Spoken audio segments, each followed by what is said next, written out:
Mehmet, before we start, just quickly tell us about Global Ports Holdings. In a nutshell, what's the story?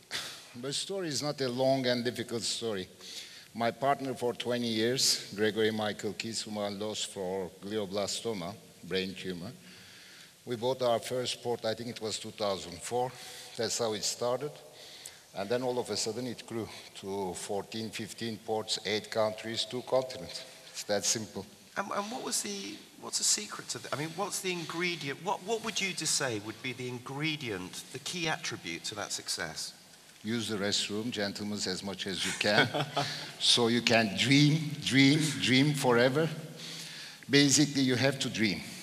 Without dreaming, I don't think you can accomplish anything in life. You have to dream to find the right partner. You have to dream to get your corporation to a place.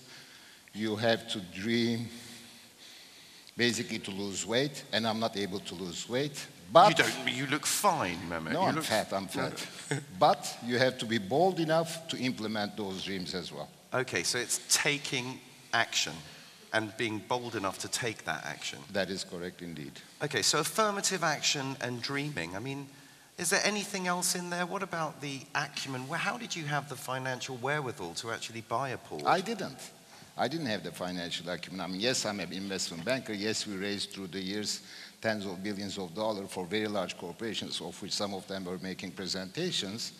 But if you have a good idea, and if you're capable of presenting that good idea properly, there is money available around the world. So you really need to dream. Dreaming is the first thing. Putting that dream into a plan, into a strategy, and presenting it. And the most important thing is being very straightforward on your dream. Do not overdream. There's also something about, I think, in the world of port, tell me if I'm wrong, but in the world of ports, is there something about the service culture that's inherent in Turkey that helps with that story? Well, we Turks in general don't have too much to export. In reality, for every penny we export, we probably import 0.6, 0.7 times. But there's one thing we can export, that's our hospitality, that's our service level. Hence, the service part of the equation is the most important. And that's what we're offering in our ports. We are giving them a good service to the passengers which are going through. We are giving a good service to the cruise liners. So service probably is one key element in all the branding part of the equation. So boldness, this sense of essential hospitality, could this be taken up by other brands? I mean, why aren't more brands taking this forward? Oh, that's a difficult question, but while at the same time, it's a very controversial question. I think for anybody, any brand, any corporation to expand outside the borders of Turkey, you need to feel comfortable at your home turf. Once you're comfortable at your home turf, then you expand. You look to all these corporations which has been expanding out of Turkey. The expansion started in the 2000s. Pre-2000s, you didn't have that kind of expansion. Hence, you need to see a stability in your home country, which finally we have it. I don't want to go into the politics too much. That's number one. The second thing, unfortunately, we Turks, because we don't have, I'm not one of them, by the way, we don't have the sense of stability, the sense of feeling comfortable at our home turf. We have what we call kefen parası. So say again? Kefen parası is called funeral money. Okay, always good. So we put that money aside. We don't put it in our corporations, which is very, very crucial. We don't have that, I hope, because we have certain stability. There is no geopolitical stability, but we have a certain stability at home. Good or bad, everybody can think differently.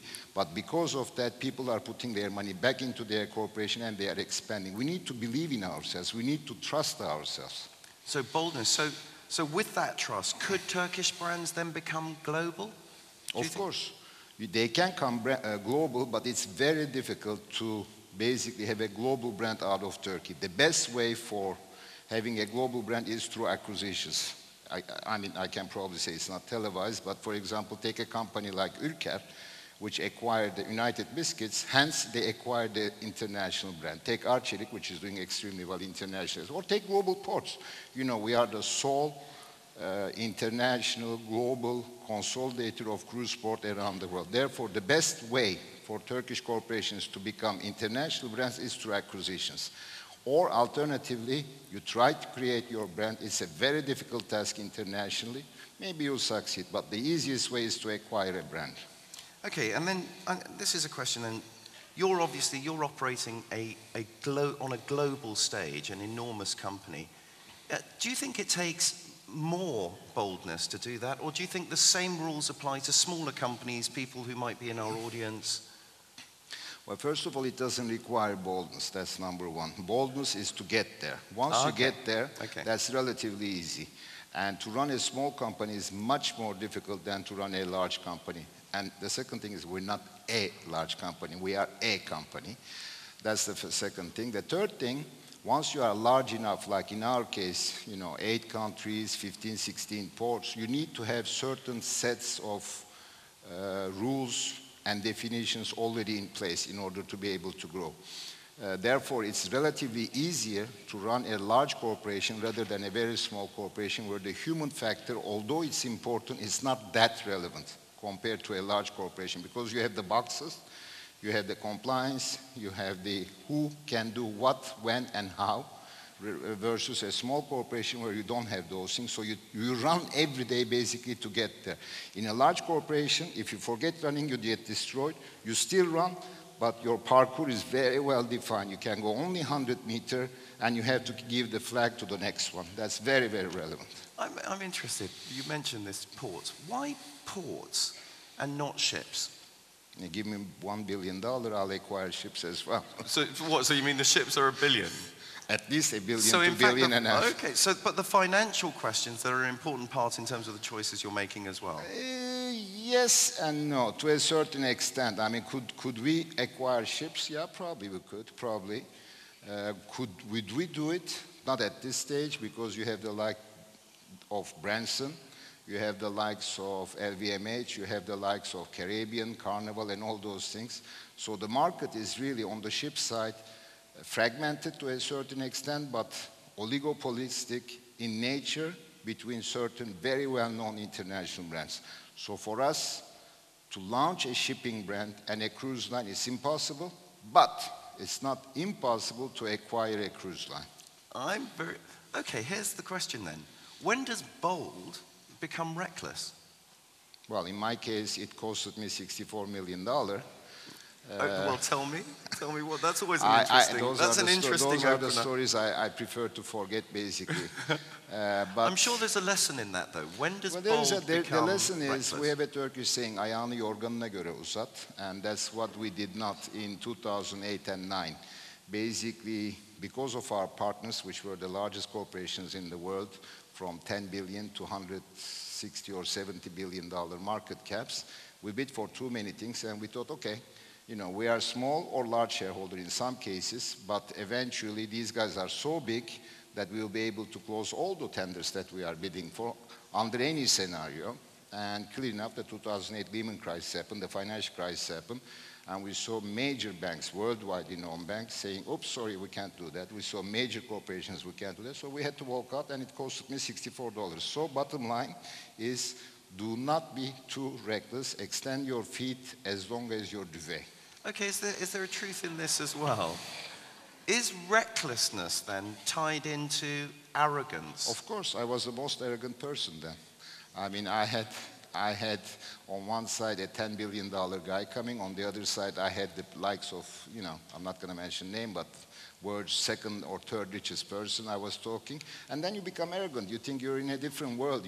Billions are flying here and there, and then you realize everybody walks out, you're left alone with $64 million. So you try to pay that amount, and then you say, okay, those days are over. Is there a way of being bold then, without risk? Is there a line? Being bold without risk, is it possible? As long as, yes, of course it's possible, and that's what we've been implementing as a group since, I guess, 2010-12. You have to extend your feet as long as your duvet. You have to think of the worst case scenario. What is it? What could it be? And then you expand your corporation or you grow your corporation according to those lines. Don't over leverage, that's the bottom line. And also within the parameters of this sort of of arrogance, recognizing the position and the true downfalls that you could have. You have to realize who you are, what you are, and where you stand in life and in this world. You know, you're not supposed to dance like elephants when you are a tiny bitty rat around. The rat can scare the elephant, but at the end of the day, the rat has to run from the room. So that idea of being who you really are with strength. Exactly. And being solid in that and taking it forward. I always say the same thing for the last 7 years. You have to have your 2 feet on the ground solidly and then take the steps. Unless you run as fat as I am. I was hoping to run here and Ms. Yürekli warned me, do not run, Mehmet. You're going to lose your breath and won't be able to speak. So, Mehmet, you talk about feet on the ground. I agree. But you also, right at the beginning, talked about head in the sky in terms of dreaming. So there is a boldness necessary to make those dreams come true, isn't there? We heard earlier about taking action, actually stepping forward. Well, I mean, dreaming is very important. You can dream going to the sky, you can dream anything and everything. I mean, when I was a kid, I was having various dreams. Being bold enough, of course, you have to comply with the norms of the society, with the norms of a corporation, with the norms of the culture. So dreaming is endless, but boldness has its limits. And what is the learning in boldness that we can take? Well, I guess my question is this. Mehmet, it's easy for you to say, you're a rich man, you're successful, you've got ports all over the world. It's easy for you to talk about boldness. How can I be bold? Well, how can you be bold? That's a very good question. I guess first you hugged me. And normally I don't allow people. I'm going to hug you again then. There you go. I don't allow people to hug me that easily. That's number one. But the second thing, probably, I'm not bold enough. If I was bold enough, I would have come here with high heels. I didn't come with high heels. So, again, you know, being bold should not in any way or shape contradict with the norms of the society. So it's an attribute, it's not necessarily the attribute. An attribute, not the attribute. Dreaming is the attribute. So dreaming with boldness is a key to success. Absolutely. If you don't dream, you cannot succeed. Mehmet, if there was one message to leave our audience, what would it be? You have the market, you have the elite of Turkish business and marketing here in the room. What should they be thinking about? Can I be bold? Oh, please. I think we have a major problem, and this goes mostly to well-educated, multiple language speaking, domestic or international positions worldwide. I don't think we should ever underestimate ourselves because we are Turkish. That is a great answer, Mehmet. Thank you so much. Thank you. Thank you. Ladies and gentlemen, Mehmet.